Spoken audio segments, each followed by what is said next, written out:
बिस्मिल्लाहिर्रहमानिर्रहीम। अस्सलाम वालेकुम। एक्सप्रेस स्पोर्ट्स पेज में मिर्ज़ा इकबाल बेग एक्सप्रेस न्यूज़ के नाज़रीन को खुश आमदीद कहता है। पाकिस्तान की क्रिकेट टीम कल दूसरे T20 इंटरनेशनल मैच में आयरलैंड के मद्दे मुकाबिल होगी। पहला मैच हारने के बाद यकीनन पाकिस्तानी खिलाड़ी थोड़े से डीमोरलाइज हुए, लेकिन आज पाकिस्तान क्रिकेट बोर्ड के चेयरमैन मोहसिन नकवी साहब जो हैं वो डबलिन पहुँचे हैं। उन्होंने टीम मैनेजमेंट से भी मुलाकात की है और कप्तान से भी बात की है, खिलाड़ियों से भी मुलाकात की है। अब देखते हैं कि कल क्या होता है। हम क्रिकेट पे तो बात करेंगे ही और आपकी टेलीफोन कॉल्स भी क्रिकेट के हवाले से अपने प्रोग्राम में शामिल करेंगे, लेकिन आज ऐसा लगता था कि पाकिस्तान हॉकी का पुराना दौर लौट आया है, क्योंकि Sultan Azlan Shah cup hockey tournament जो इपो में खेला गया, पाकिस्तान का आज फाइनल में मुकाबला जापान से था और एक मरहले पर जापान की टीम जो है वो 2-1 से हार रही थी। फिर उन्होंने दूसरा गोल किया और जब मुकर्ररा वक्त ख़त्म हुआ तो दोनों टीमों के 2-2 गोल थे, जिसके बाद पेनल्टी शूट आउट पर मैच गया और जापान की टीम ने पेनल्टी शूट आउट पर पाकिस्तान को शिकस्त दी। पाकिस्तान आखिरी मरतबा 40 साल कबल ओलंपिक टाइटल जीता और फिर पाकिस्तान आखिरी मरतबा 30 बरस कबल जो है वो वर्ल्ड कप जीतने में कामयाब हुआ था। 1984 के लॉस एंजलिस ओलंपिक्स और 1994 के सिडनी वर्ल्ड कप के बाद से पाकिस्तान कोई मेजर टाइटल नहीं जीता और पाकिस्तान हॉकी में धड़ेबंदी और पाकिस्तान हॉकी में बहुत सारी जो है मुश्किलात हैं। अब देखते हैं हुकूमत कैसे नबरदाजमा होती, क्योंकि वो लोग जो इक़्तिदार के दीवाने, इक़्तिदार के मतवाले हैं, वो एक मरतबा फिर अपने बिलों से निकल आएँ और हुकूमत के अरकान को जो है वो ऐसी पट्टी पढ़ाने की कोशिश कर रहे हैं कि दोबारा से उनके इक़्तिदार का सूरज तुलू हो जाए। लेकिन अब देखते हैं क्या होता है। इस हवाले से हम बात तो करेंगे, क्योंकि आज तो हम क्रिकेट के हवाले से बात तो करेंगे। हमारे साथ मौजूद है पाकिस्तान के former chief selector, former test cricketer Iqbal Qasim, जिनसे हम क्रिकेट पर बात करेंगे। लेकिन पहले हम हॉकी पे थोड़ी सी बात करते हैं और हॉकी के हवाले से पहले आपको एक पैकेज दिखाएंगे और उसके बाद फ्लाइंग हॉर्स समीउल्लाह जो पाकिस्तान के कप्तान रहे, जो बड़े अनकॉन्ट्रोवर्शियल हैं, उनसे हम बात करेंगे कि क्या हम इस टूर्नामेंट को सामने रखकर खुशी के शादियाने बजाएं या फिर मज़ीद मेहनत करें। उन गरीब खिलाड़ियों का क्या कसूर है कि जिनके $200 पर डे थे वो कम करके पाकिस्तान हॉकी फेडरेशन ने 20,000 रुपये रोज़ कर दिए थे, तो वो भी नहीं मिले लड़कों को। इस पर हम बात करेंगे और आपको बताते चलें कि अगर आप टेलीफोन कॉल्स के ज़रिए अपनी राय का इजहार करना चाहें तो कराची का कोड 021 डायल करके 35804224 पर कॉल कीजिएगा। 35804224। एक पैकेज देखते हैं पाकिस्तान के कौमी खेल हॉकी के हवाले से, जो अब कौमी खेल है या नहीं। पहले पैकेज देख लेते हैं। जी, पाकिस्तानी हॉकी टीम ने 1994 का वर्ल्ड कप हॉकी टूर्नामेंट खेला नहीं था बल्कि जीता था और फिर उसके बाद जो दिल्ली में वर्ल्ड कप हुआ था पाकिस्तान आखिरी नंबर पर आया था और आसिफ बाजवा एंड कंपनी ने पूरी पाकिस्तानी हॉकी टीम ने जो है वो इस्तीफ़ा दे दिया था। ये भी एक ड्रामा था। पाकिस्तान हॉकी में बड़े ड्रामे हुए, लेकिन इस वक्त हमारे साथ फ्लाइंग हॉर्स समीउल्लाह, जिनको लोग अब तक नहीं भूले, पाकिस्तान के साबिक कप्तान, सेलेक्टर भी रह चुके हैं, टीम के कोच भी रह चुके हैं, इनसे बात करते हैं। अस्सलाम वालेकुम समी भाई। वालेकुम अस्सलाम। मेरे साथ इकबाल कासिम बैठे हैं, जिन पर मैं क्रिकेट पर बात करूंगा जिनसे बाद में, लेकिन हम आपसे हाँ ज़रूर आप ये बताएं समी भाई कि ठीक है हमारी परफॉर्मेंस बड़ी अच्छी रही, लड़कों की कारकर्दगी बड़ी ज़बरदस्त रही, उम्मीद की एक शम्मा रोशन हुई है। अब आप क्या समझते हैं, क्या स्टेप्स लेने चाहिए कि इन लड़कों को फर्दर इनको ग्रूम किया जाए, फर्दर इनकी हौसला अफजाई की जाए? मिर्जा इकबाल भाई, आप यकीन करें कि आप बड़े सालों के बाद पहली दफा मैंने देखा कि एक आम आदमी भी कंसर्न था। कहीं भी जाओ तो वो कहता था पाकिस्तान की हॉकी बड़ी अच्छी खेल रही है। उसका वजह ये थी कि पहले दिन ही इन्होंने इतना अच्छा इम्पैक्ट डाला आवाम पे कि 5-4 से जीत के और आखिरी क्वार्टर में तो सब लोग देखना शुरू किया और आज सबकी ख्वाहिश ये थी कि पाकिस्तान की टीम जीते। लेकिन अनलकीली, जैसे आप कह रहे थे ब्रीफ में कि कॉन्फिडेंस नहीं था, गोलकीपर अच्छा नहीं खेला, जो सीनियर खिलाड़ी फ्लिकर थे उन्होंने मिसिंग की, बहुत सारी वजूहत हैं। ओवरऑल परफॉर्मेंस बड़ी अच्छी रही कि अनबीटन रही सिवाय फाइनल के। बाकी तो बात आप कर रहे हैं कि सियासत, आप इस वक्त तक अंदाजा लगाएं कि खिलाड़ियों को पता नहीं था। 2 कैंप लगे हुए थे, 2 प्रेसिडेंट थे, 2 सेक्रेटरी थे। कोई सेक्रेटरी, एक सेक्रेटरी कुछ स्टेटमेंट दे रहा है, दूसरा सेक्रेटरी कोई स्टेटमेंट दे रहा है। तो जब गवर्नमेंट ने इंटरवीन किया तो उन्होंने टीम बना के भेज दी और उसकी परफॉर्मेंस ये है। अब गवर्नमेंट ऑफ पाकिस्तान को, प्राइम मिनिस्टर को चाहिए कि वो बैठ के एक डिसाइड करें कि किसको रखना है। मेरे ज़ाती मशवरा ये है कि ऐसा आदमी हो जो पैसे जमा कर सके, और ऐसे लोगों का ग्रुप हो जो सही तरीके से प्लान कर सके। ग्रूमिंग की जरूरत है, बड़ी सख्त खिलाड़ियों में स्किल है, बिल्ड अच्छी है, उनकी ड्रिबलिंग अच्छी है, लेकिन अच्छे मैच में अच्छे खेलने का जो कहते हैं टेम्परामेंट, वो सिर्फ डेवलप करना है।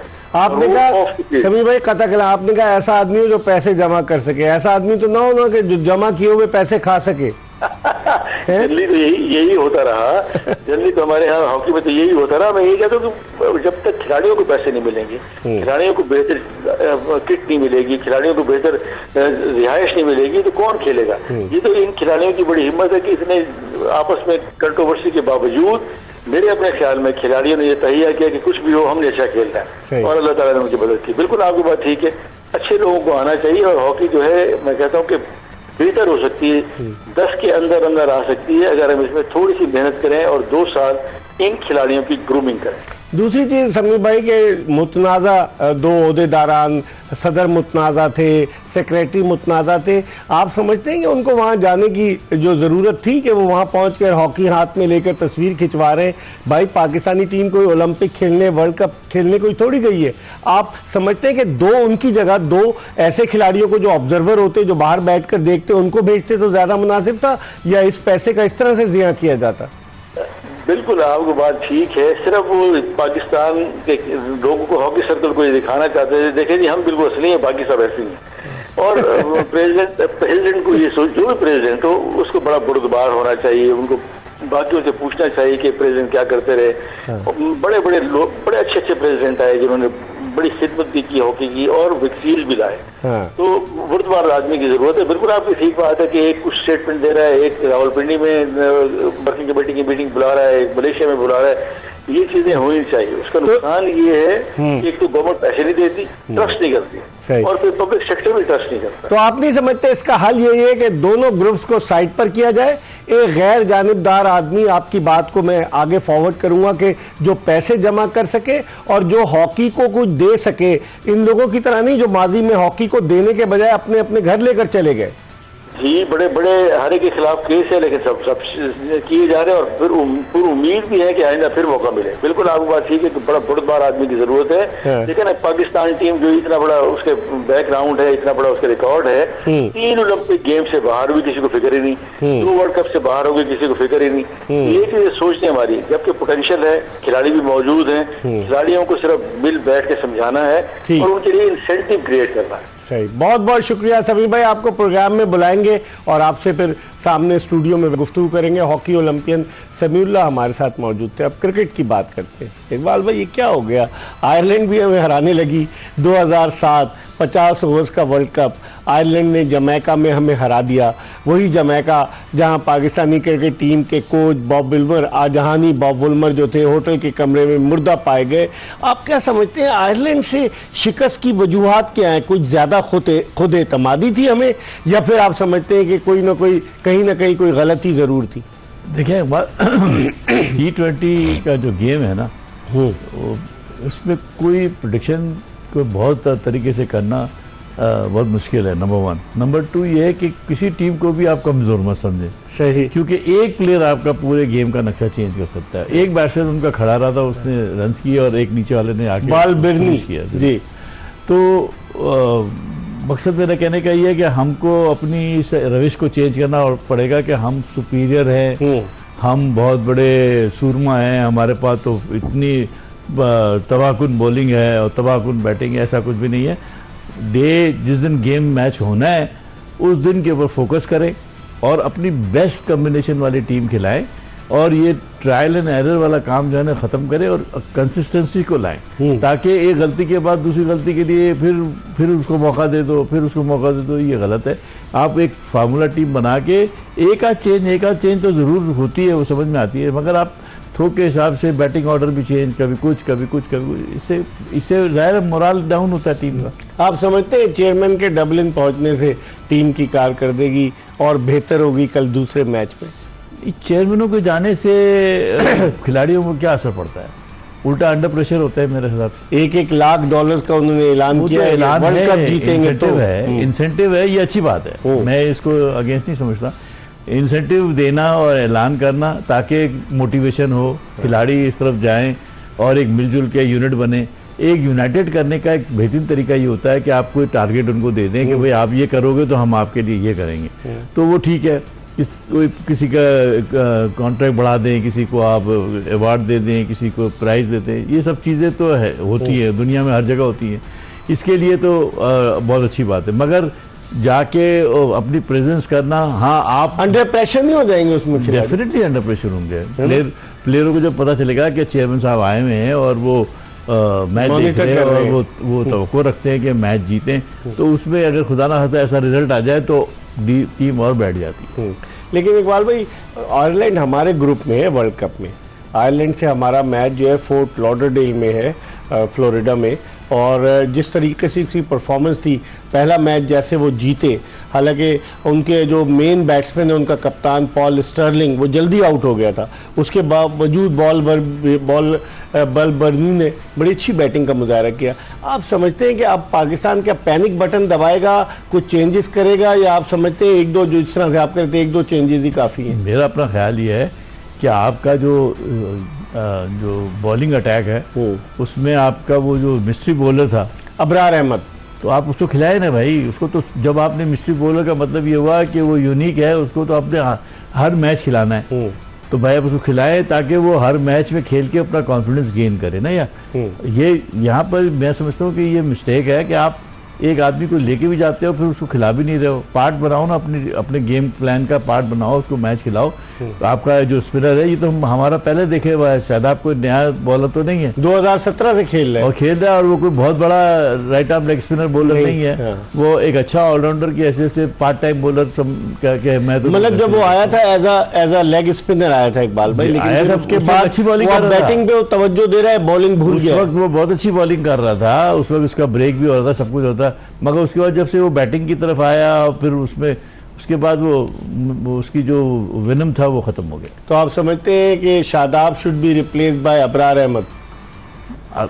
मैं कहता हूँ ये बहुत सारी उसमें तो हो सकती है ना। आप उसमें से देखिए, अगर शादाब को खिलाना ज़रूरी है, आप समझते हैं कि आपकी कप्तान की चॉइस है, तो आप एडिशनल एक अबरार को कई जगह बनाएं, उसको खिलाएं, क्योंकि वो बॉलिंग आपको आप देखें कि जो हम हारे मैच ये बॉलिंग की वजह से आ रहे। ठीक है, इस पर हम मजीद बात करेंगे। इकबाल कासिम हमारे साथ मौजूद हैं, और जब ब्रेक के बाद वापस आएंगे तो आपकी टेलीफोन कॉल्स भी अपने प्रोग्राम में शामिल करेंगे। आपको नंबर बताते चलें कि कराची का कोड 021 डायल करके 3580-4224 पर कॉल कीजिए। 3580-4224 ये नंबर आपको ड्यूरिंग द प्रोग्राम स्क्रीन पर नजर आता रहेगा। ब्रेक ले रहे, और ब्रेक के बाद इकबाल कासिम के साथ दोबारा आपको ज्वाइन करेंगे, हमारा इंतजार कीजिएगा।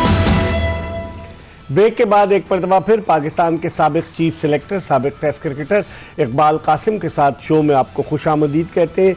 T20 वर्ल्ड कप के हवाले से पाकिस्तानी क्रिकेट टीम के अब 6 मैचेस बाकी रह गए, प्रैक्टिस मैचेस, यानी 2 आयरलैंड के खिलाफ और 4 इंग्लैंड के खिलाफ, और फिर उसके बाद पाकिस्तानी टीम अमेरिका रवाना हो जाएगी, जहां 6 जून को पाकिस्तान का पहला मैच डैलस में अमेरिका की टीम के खिलाफ खेला जाएगा। और काफ़ी लड़के ऐसे अमेरिका की टीम में पाकिस्तानी निजात भी हैं, भारतीय निजात भी हैं, फिर न्यूजीलैंड के कोरी एंडरसन जो न्यूजीलैंड के लिए खेले वो अमेरिका की जानिब से खेलेंगे, और फिर आयरलैंड जो बड़ा ख़तरा है पाकिस्तान के लिए, उससे पाकिस्तान का मैच होगा फोर्ट लॉडरडेल में, जो कि फ्लोरिडा में वाक़, और वहाँ से जमैका नज़दीक है, और जमैका की यादें पाकिस्तान कैसे भूल सकता है। इकबाल भाई, अब आप अगर हम इस सीरीज़ को देखें, समझते हैं कि उनका तो कोई स्टेक पर नहीं है, कल वो दूसरा मैच खेलेंगे, बेखौफ होकर खेलेंगे, जीतेंगे। अगर खुदा न खास्ता वो जीत जाते हैं, तो उस सूरत में पाकिस्तानी टीम पर कितना साइकोलॉजिकल दबाव पड़ेगा? देखिए, दबाव तो पाकिस्तानी टीम पे अभी पड़ गया है जी। पहला मैच आप हारे हैं ना, हाँ। तो उसके बाद से आपको भले बेशक आप 1 रन से हारे हैं या 1 विकेट से हारे हैं या लास्ट बॉल पे हारे हैं, मगर हार होती है, उसका इम्पैक्ट तो पड़ता ही है, आपकी टीम पर भी पड़ता है, लड़कों को भी पड़ता है। तो ये कहना कि ये उनको कोई फ़र्क नहीं पड़ा, ऐसा नहीं है, बिल्कुल फ़र्क पड़ा है।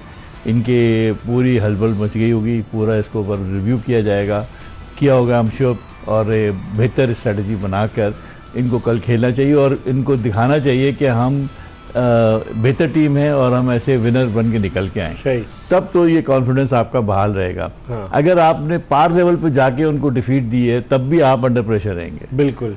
ठीक है ना। तो मेरा अपना जाती ख्याल ये है कि कल पाकिस्तान को और तगड़ा होकर और अच्छी स्ट्रेटजी के साथ आना चाहिए और उनको आउटक्लास करना चाहिए। ठीक है। और आयरलैंड का कॉन्फिडेंस लेवल जो है बहुत हाई, बहुत हाई। सही अच्छा, वो आपको बहुत टफ टाइम देंगे कल। अगर वो अच्छी टीम है, क्योंकि वो चाहेंगे किल करे, सीरीज जीते, कम से कम वो आपको टफ टाइम देंगे, ये मैं बिलीव कर सकता हूँ। क्योंकि ऑलरेडी उनकी हिस्ट्री है कि उन्होंने आपको हराया हुआ है 50 ओवर के मैच में। तो फिर ये मेरा ख्याल है कि गड़बड़ होगी। इकबाल कासिम ये कहते हैं कि पाकिस्तान को बेखौफ होकर जाना चाहिए कल के मैच में। प्रोग्राम के पहले कॉलर इस वक्त टेलीफोन लाइन पर हमारे साथ मौजूद हैं। अस्सलाम वालेकुम। वालेकुम सलाम जी, कौन साहब कहाँ से बात कर रहे हैं? सर, लाहौर से काशिफ बात कर रहा हूँ सर। जी काशिफ साहब, क्या पूछना चाहेंगे इकबाल कासिम साहब से? जी सर, मैं ये पूछना चाहूँगा कि कल का जो कॉम्बिनेशन होगा किन प्लेयरों के साथ, किस प्लान के साथ खेलेंगे, थोड़ा सा इस पे मैं चाह रहा था बात। ये तो स्ट्रेटेजी वही बनाएंगे ना कि किस प्लान के साथ। हम तो इकबाल कासिम से इनकी राय पूछ रहे हैं। काशिफ साहब के कोई चेंजेस होनी चाहिए। इन्होंने कहा कि शादाब खान का चूंकि मोरल डाउन है, 4 ओवर्स में 54 रन दिए, तो उनकी जगह mystery leg spinner Abrar Ahmed को शामिल किया जाए। ठीक तो मैं ये चाह रहा था कि वो होता है ना कि थोड़ी सी प्लानिंग के इस तरह प्लेयरों को, यानी 1 डाउन 2 डाउन या ओपन कौन आए, थोड़ा सा ये चाह रहा था। ये प्लानिंग तो वो लोग करेंगे ना। अब 1 डाउन 2 डाउन कौन आएगा ये देखते हैं कल क्या होता है। ठीक है, बहुत बहुत शुक्रिया। इकबाल भाई, पाकिस्तानी टीम का बैटिंग ऑर्डर मसला बना हुआ है। रिजवान इंटरेस्टेड है इनिंग्स ओपन करने में। साइम अयूब के साथ कल उन्होंने इनिंग्स ओपन की, बदकिस्मती से रन आउट हो गए। फिर बाबर 1 डाउन आ गए। बाबर खुद इंटरेस्टेड है इनिंग्स में। पाकिस्तान डिफरेंट कॉम्बिनेशंस ओपनर्स के आजमा चुका है। न्यूजीलैंड खेलने गया, वहाँ पर कभी साहिबजादा फरहान इनिंग्स ओपन कर रहे हैं, कभी साइम अयूब, कभी कोई, कभी वो बाबर आजम, कभी रिजवान। अब आप बताएं कि सेटल कैसे होगा ओपनिंग कॉम्बिनेशन? देखिए, आपके प्रोग्राम में पहले भी निशानदेही हमने की थी कि बाबर और रिजवान अगर कर रहे हैं तो आप प्लीज इन्हीं पर इन्हिसार करें।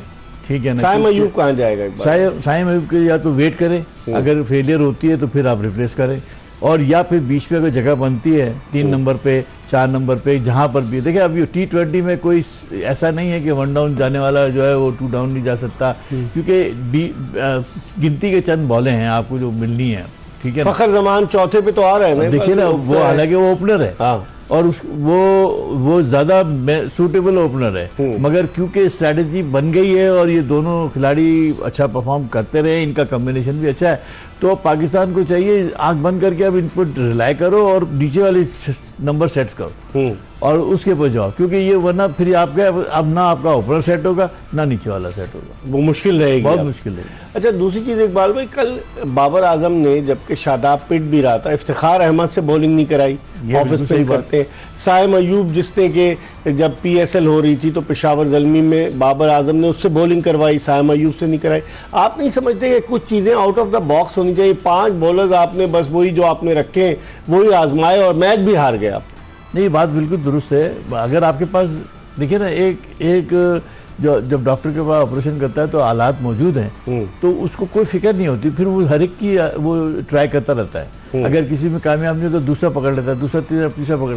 इसी तरीके से हमारे पास स्पिनर्स की मौजूद हैं, हमारे पास बॉलर भी मौजूद है आपके पास, तो आपको क्या प्रॉब्लम है कि आप अगर एक लड़का अच्छा नहीं गेंद कर रहा, आप उसको रोक देना, आप उससे दूसरे से ट्राई कर लें, तो फिर इसमें फायदा है आपको, सही, नुकसान तो कोई नहीं। सही। इमाद वसीम ने कल अच्छी बॉलिंग की इकबाल भाई, वो काफ़ी अरसे बाद आया है। आप क्या समझते हैं, आमिर पहुंच गया है, क्या आमिर खेल सकता है? किसको रिप्लेस करे? अब्बास आफरीदी अच्छी बॉलिंग कर रहा है, शाहीन आफरीदी ने कल बड़ी अच्छी बॉलिंग की, लेकिन नसीम शाह ने 4 ओवर्स में 37 रन दिए। उनकी फिटनेस पर एक क्वेश्चन मार्क आ रहा है, लग रहा है कि वो फुल्ली फिट नहीं है। अगर मैनेजमेंट समझती है कि नसीम शाह, क्योंकि नसीम शाह जैसा बॉलर है, उसको इतनी खुले हिट खाना जरा मुश्किल ही बात होती है, तो डेफिनेटली कहीं ना कहीं कोई प्रॉब्लम है, तो उसको सॉर्ट आउट करें। अगर फिटनेस का है तो कोई बात नहीं यार, आपके पास इक्वली गुड है, बिठाएं उसको, थोड़ा रेस्ट करा दें, आमिर साहब को खिला दें, आ रहे हैं वो अभी खेले हुए हैं न्यूजीलैंड के खिलाफ, खिलाएं उसको। ठीक है, तो ट्राई करना चाहिए, क्योंकि आपको वो मेन बॉलर है, वो किसी वक्त भी आप उसको नसीम शाह ला सकते हैं, नसीम शाह भी और वो भी आमिर भी और शाहीन आफरीदी भी है, ये तीनों मेन बॉलर ही है ना। अब अगर आपको जरूरत है 4 फास्ट बॉलर की, तो आपके पास तैयार है, आपके पास बेंच स्ट्रेंथ तो अच्छी बनी हुई है, सही, आप उसको ट्राई करें, रोटेट करें। ठीक है, इस पर हम मजीद बात करेंगे, क्योंकि अजहर महमूद इस वक्त कायम मुकाम हेड कोच हैं पाकिस्तानी टीम के, और गैरी कर्स्टन जो है वो 22 मई को जब पाकिस्तान पहला अपना T20 इंग्लैंड के खिलाफ खेलेगा, हेडिंगले लीड्स में में तब ज्वाइन करेंगे टीम को गैरी कर्स्टन। तो अब देखते हैं कि क्या स्ट्रैटेजी कल प्लान करते हैं, इस पर मजीद बात करेंगे। लेकिन वक्त हो गया प्रोग्राम में एक ब्रेक का। ब्रेक के बाद इकबाल कासिम के साथ दोबारा हाजिर होंगे, आपकी टेलीफोन कॉल भी रिसीव करेंगे। Stay tune to Express News. Welcome back after the break. आप देख रहे हैं एक्सप्रेस स्पोर्ट्स पेज और मेरे साथ मौजूद है पाकिस्तान के साबिक चीफ सेलेक्टर, साबिक टेस्ट क्रिकेटर इकबाल कासिम, जिनसे हम बात कर रहे हैं पाकिस्तान और आयरलैंड सीरीज़ के हवाले से, और फिर उसके बाद पाकिस्तान इंग्लैंड के खिलाफ T20 सीरीज़ खेलेगा और फिर अमेरिका चला जाएगा। इकबाल भाई, आपने वेस्ट इंडीज़ का भी दौरा किया है, अब उस ज़माने में विकटें तेज़ होती थी। आप क्या समझते हैं, स्पिनर्स रोल प्ले करेंगे इस वर्ल्ड कप में जो अमेरिका में मैचेस हैं और फिर उसके बाद वेस्ट इंडीज़ में? और अच्छा स्पिनर होगा, लाइन लेंथ के साथ जो गेंद करेगा वो डेफिनेटली थोड़ा बहुत तो इसको स्पिन से एडवांटेज मिलेगा ही। तो इसलिए आगे बॉलर का एक्सपीरियंस होना ज़रूरी है, और ख़ास तौर पे स्पिनर्स के लिए तो बहुत ज़रूरी है, क्योंकि आपको गेंदें बचानी भी हैं और चांस भी लेना है। तो इसलिए ज़्यादातर एक्सपीरियंस स्पिनर्स ही होंगे हर टीम के साथ। लेकिन इकबाल भाई, पाकिस्तान के लिए असल मसला मिडिल ऑर्डर में जो छठे, कल तो खैर 6 ओवर में ही कम रन थे, लेकिन छठे ओवर से लेकर 15वें ओवर तक जो मिडिल ओवर्स है उसमें पाकिस्तान स्लो बैटिंग करता है। कल 54 डॉट बॉल्स खेली, यानी कि 9 ओवर्स अगर आप डॉट बॉल्स में गुजार देंगे, आप नहीं समझते कि एक ऐसे बैट्समैन की जरूरत है जो सिंगल डबल्स लेता रहे, स्कोरबोर्ड को रोटेट करता रहे, चौकों छक्कों से काम नहीं चलेगा? नहीं, मेरा डॉट बॉल को जो है वो कम करना पड़ेगा आपको, और डॉट बॉल को कन्वर्ट करें आप बाउंड्री में, डबल में, सिंगल में, जो भी जिस हिसाब से भी स्पीड बन सकती है, मगर टारगेट आपको जो है जहन में रखना। 180 टारगेट आपका अभी तक 180 को क्रॉस आगे नहीं जा रहा। देखिए न्यूजीलैंड से जितने भी तीनों मैच हुए 178, 179, 178, और दुनिया 200 से ज्यादा कर रही है। 200, तो आपको मेरा ख्याल है हमको ज्यादा कॉन्सेंट्रेट करना चाहिए, टीम को ये कहना चाहिए भाई 200 से कम नीचे नहीं आना है, 200 का टारगेट लेके जाओ और ये हमें करके दो। ठीक है। इस वक्त एक कॉलर हमारे साथ मौजूद है। अस्सलाम वालेकुम। वालेकुम अस्सलाम, कैसे हैं आप? ठीक हैं? मैं ठीक हूँ। कौन साहब, कहाँ से बात? जी, कराची से बात कर रहा हूँ। इकबाल भाई अस्सलाम वालेकुम। नाम बताएं। वालेकुम अस्सलाम। नाम तो बताएं अपना। रियाज खान बोल रहा हूँ, रियाज खान मॉडल कॉलोनी से सर। जी जी, बोलिए रियाज साहब, क्या पूछना चाहेंगे? ये जो हमारी टीम आयरलैंड से हार गई है, तो T20 वर्ल्ड कप में हम अपनी टीम से क्या परफॉर्मेंस की उम्मीद रखते हैं इकबाल भाई? आप क्या कहेंगे कि क्योंकि कुछ लड़के जो हैं इनमें से आप सिलेक्शन होनी चाहिए या नहीं होनी चाहिए, और इफ्तिखार अहमद को जो है वो ऊपर बैटिंग मेरे ख्याल से देनी चाहिए या नहीं, ये भी इस पे जरा। ठीक है, थैंक यू वेरी मच, बहुत बहुत शुक्रिया।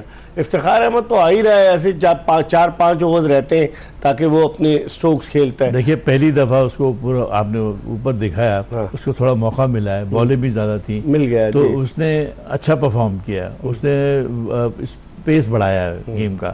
ठीक है, तो मैं समझता हूँ कि अब इफ्तिखार को आप ऊपर ही इस्तेमाल करें। अब चाहे वो अच्छा करे पूरा करे, लेकिन उसको फिक्स कर दें कि भाई आपने यहाँ से हमको लीड दिलानी है, और ऐसे ही प्लेयर आपको 200 रन के करीब ले जा सकते हैं, जो T20 स्पेशलिस्ट है ना। और इसको लाए हैं, आप खिलाए जा रहे हैं, मगर उसकी जगह पे नहीं खिला रहे जहाँ उसको खेलना चाहिए।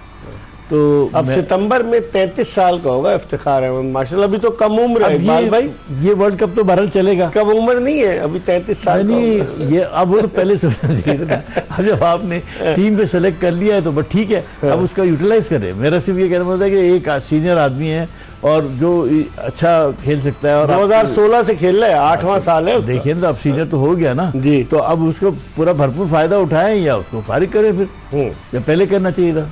लेकिन इकबाल भाई, आप समझते हैं कि जो सिलेक्शन कमेटी के अरकान है, एक सेलेक्टर जो है वो सीनियर टीम मैनेजर बन गया, एक सेलेक्टर जो है वो बैटिंग कोच बन गया, तो और फिर बाकी भी 2 जाने के लिए पर तोल हैं, जिसमें कि अब्दुल रज़ाक भी हैं, असद शफीक भी हैं, और फिर बिलाल अफजल भी हैं। तो आप नहीं समझते कि सिलेक्टर्स की वहाँ मौजूदगी खिलाड़ियों की कारकर्दगी पर असरअंदाज हो सकती है? नहीं मेरा नहीं ख्याल है कि यहाँ होते हुए नहीं असरअंदाज हुई तो वहाँ जाके क्या फर्क पड़ेगा? तो वहाँ वो क्या घूम फिर रहे होंगे क्या? वो ठीक है, वो ऑब्जर्वेशन करें, ठीक है, मैच देखें, लर्न करें, सीख के आए कुछ, कैसे क्या हालात हैं, कैसे चलना चाहिए, दूसरी टीमें कैसे सेलेक्ट करती हैं, कैसे बनाती हैं स्ट्रैटेजी, ये भी सीखने का मौका ही है ना। देखिए ना, अगर पीसीबी इनको भेज रहा है तो मैं समझता हूँ कि कोई इसमें बुरी बात नहीं है, जाएं भाई, है तो प्लेयर ही ना, वो वैसे दूसरे मुसाफिर लोग जा रहे हैं तो कम से कम ये प्लेयर ही चले जाएं तो कोई बात नहीं। हाँ, लेकिन वो कहते हैं ना 4 दिन की चांदनी है फिर अंधेरी रात है।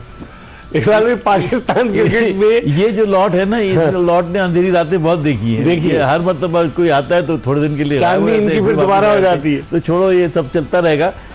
बात ये है कि जो टीम गई है इससे उम्मीद हमको सबको है रखनी चाहिए। एक मैच हारने से कोई खुदा की बदली नहीं होनी चाहिए। ये T20 का गेम है, इसमें हमें तवक्को रखनी चाहिए कि एक आध अपसेट होता है, ठीक है, और हमें कोशिश पूरी, ये आंखें खोलने के लिए वेकअप कॉल है। यस, ये सिग्नल दे दिया है कि भाई अगर आपने ध्यान नहीं दिया तो आप मुश्किल में आएंगे। तो मैं समझता हूँ कि इसको पॉजिटिव लेना चाहिए और टीम को भी लेना चाहिए। चेयरमैन साहब गए हुए हैं, उसे मैच देखें और कोशिश करें कि डांट डपट ना करें, क्रिकेट के ऊपर कोई बात ना करें। डांट डपट, टीम अब प्रोसेस में है, अब खेल रही है, अननेसेसरी देखें, एंजॉय करें अपना मैच को और फ्यूचर के बारे में सोचें क्या करना है। लेकिन इकबाल भाई, अगर आप पाकिस्तान की कारकर्दगी पे नजर डालें, T20 में बुरी नहीं रही। पिछला जो वर्ल्ड कप था 2022 का फाइनल में पहुंचे, इंग्लैंड से हारे। उससे पहले 2021 का जो UAE में वर्ल्ड कप हुआ, सेमीफाइनल में पहुंचे, ऑस्ट्रेलिया से हारे। तो अगर वर्ल्ड कप T20 में, फिर पहला जो T20 वर्ल्ड कप हुआ 2007 में पाकिस्तान फाइनल में पहुंचा और मिसबाह उल-हक के उस स्ट्रोक की वजह से हम फाइनल हारे। फिर 2009 का T20 वर्ल्ड कप जीते यूनुस खान की कप्तानी में 21 जून को। 2010 के T20 वर्ल्ड कप के सेमीफाइनल में, 2012 के वर्ल्ड कप के सेमीफाइनल में पहुंचे। 14 और 16 अच्छा नहीं रहा। तो इस लिहाज से हमारी परफॉर्मेंस तो बुरी नहीं है। डेफिनेटली पाकिस्तान T20 के अंदर वर्ल्ड रैंकिंग में आता है और ये एक ऐसा प्रोडक्ट बन गया है पाकिस्तान का कि जो बिखरा है मार्केट के अंदर, इंटरनेशनल। हमारे कितने लड़के इंटरनेशनल लीग्स खेल रहे हैं, ठीक है ना। तो अब इसमें कोई एक आध ऐसा सीजन आ जाता है जिसमें हम तैयारी करने में रह जाते हैं, तो उसको इम्प्रूव करने की ज़रूरत है और इसको बाकायदा चैनलाइज करके इसको ठीक करें कि इसको कैसे परमानेंट बेसिस पे हम ठीक कर सकते। सही, इस पर हम मजीद बात करेंगे, लेकिन प्रोग्राम के आखिरी ब्रेक की तरफ बढ़ रहे हैं और आखिरी ब्रेक के बाद इकबाल कासिम के साथ दोबारा आपकी खिदमत में हाजिर होंगे। Stay tune to Express news.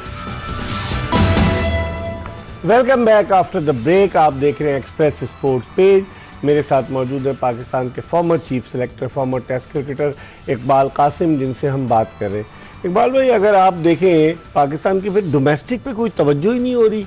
मेरी उनसे बात हुई थी, जो डायरेक्टर डोमेस्टिक है खुर्रम खान नियाजी, वो कह रहे कि वो खुद भी फर्स्ट क्लास खेले और वो डिप्टी कमिश्नर सियालकोट रहे, फिर वो डिप्टी कमिश्नर झंग थे और उनको, और जब वो नॉर्दर्न की जो सदर्न पंजाब की टीम जो बनी थी उस टीम में भी थे उसके ऑफिशियल। तो आप समझते हैं कि डोमेस्टिक को बेहतर कैसे बनाया जाएगा? अब वनडे कप हो रहा था इकबाल भाई, किसी को पता ही नहीं चल रहा कि वनडे कप हुआ है पाकिस्तान का, वरना वनडे टूर्नामेंट जैसे एक ज़माने में आप लोग खेलते विल्स कप होता था, हर एक को पता था, इतनी हाइप होती।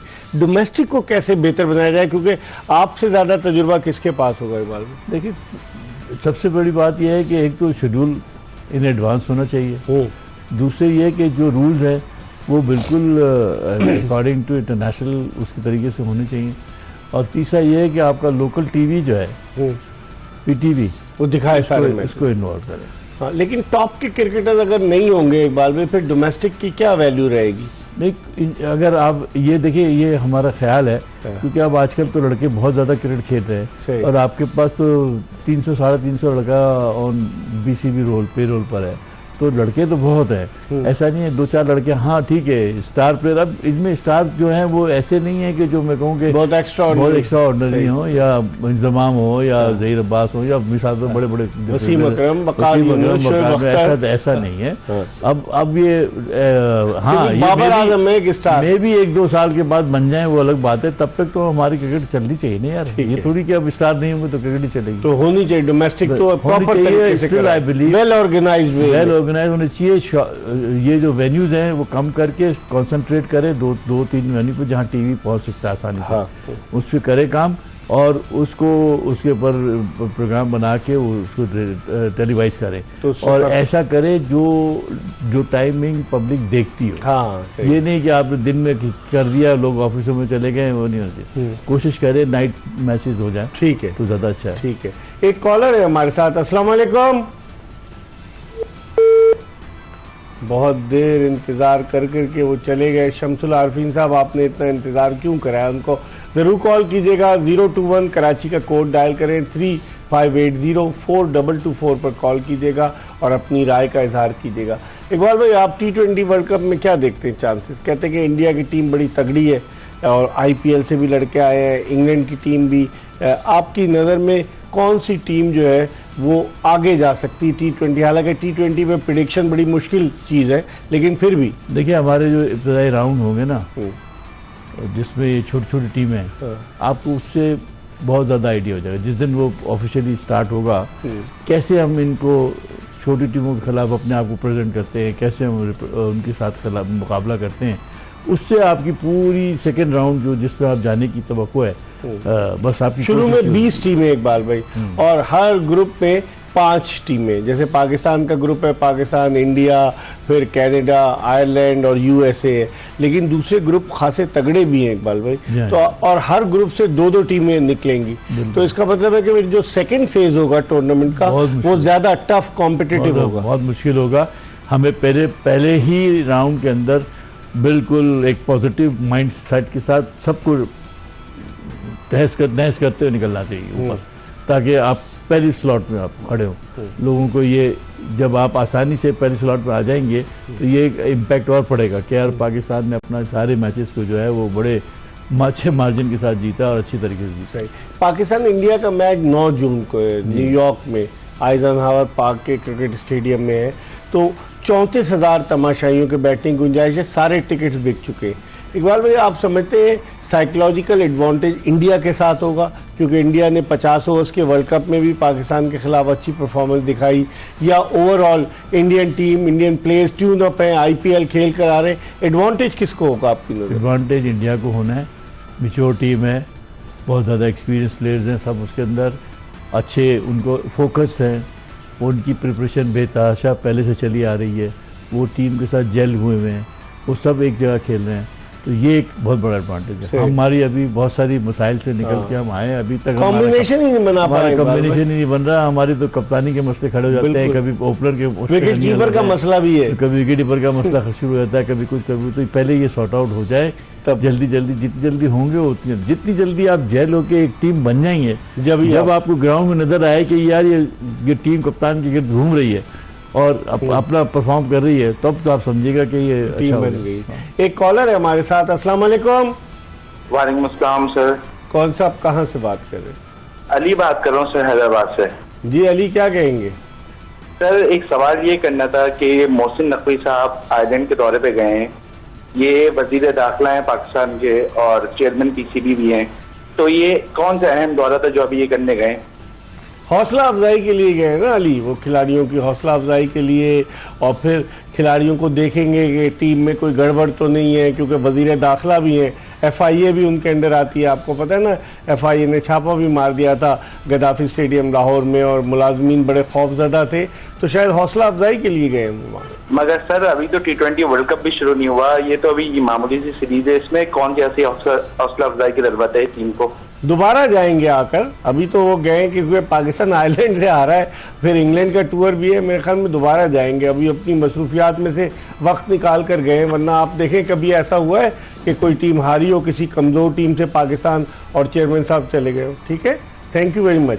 मोहसिन नकवी साहब गए। इकबाल भाई, अभी तो वर्ल्ड कप में जाना चाहिए ना ऑफिशियल बेसिकली। देखिए इकबाल, वो चेयरमैन तो है ना, और फिर उनकी ड्यूटी बनती है कि अगर वो जाते हैं तो हो सकता है बोर्ड के लोगों से मुलाकात करनी हो, इंग्लैंड के वालों से मुलाकात करनी हो, तो साथ साथ टीम को भी देख लिया, मगर उनका उसमें है, डोमेन में है, तो इसलिए मैं समझता हूँ कि अभी कोई ऐसा क्रिटिसिज्म पहले ज़कात साहब थे, वो भी जाते थे हर जगह। हाँ, वो जगह थे, सभी जाते हैं, तो कोई ऐसी नई बात नहीं है उनकी। लेकिन जो डेली अलाउंस है, आपको पता है $750 है चेयरमैन का डेली अलाउंस। देखिए वो तो जो एज पर रूल बना होगा वही लेंगे ना यार, तो वो उसको तो आप कुछ नहीं कर सकते। चले, बहुत बहुत शुक्रिया। इकबाल कासिम साहब हमारे साथ मौजूद थे। इसके साथ ही आज की ये एपिसोड अपने इख्तिताम को पहुंची। इंशाल्लाह जिंदगी ने वफा की तो कल फिर आपकी खिदमत में हाजिर होंगे। मिर्जा इकबाल बेग और एक्सप्रेस न्यूज़ की पूरी प्रोडक्शन टीम को इजाज़त दीजिए। अल्लाह हाफ़िज़।